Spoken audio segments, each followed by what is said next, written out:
రాజన్న సిరిసిల్ల జిల్లా బోయినపల్లి మండలంలో వీరగోని కనకమ్మ నివాసంలో కార్తీక పౌర్ణమి సందర్భంగా ఇంట్లో దీపాలు వెలిగిస్తుండగా సిలిండర్ లీకై పేలుడు సంభవించింది.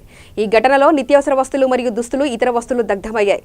స్థానికులు సకాలంలో మంటలు ఆర్పడంతో ఎటువంటి ప్రాణనష్టం జరగకపోవడంతో ఊపిరి పీల్చుకున్నారు.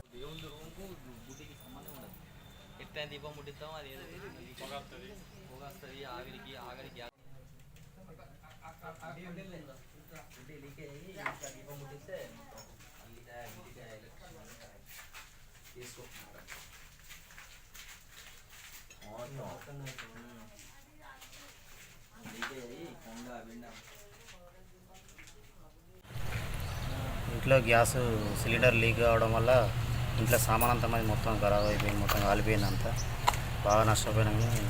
ప్రభుత్వం మాకు ఏమైనా సహకారం అందించాలని కోరుకుంటున్నాను.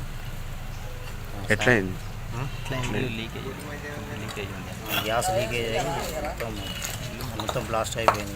నూనె పెంకులు కూడా పరాటా ఇట్లా అంతా వెళ్ళిపోయింది, లేచిపోయింది మొత్తం సామాన్.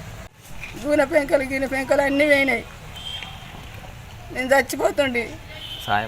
సహాయపడాలి గవర్నమెంట్. కేసీఆర్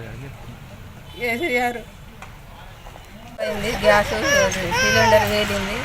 నేను బయటకు వచ్చిన సిలిండర్ కొంచెం కిందిది ఆన్ చేయలేదు.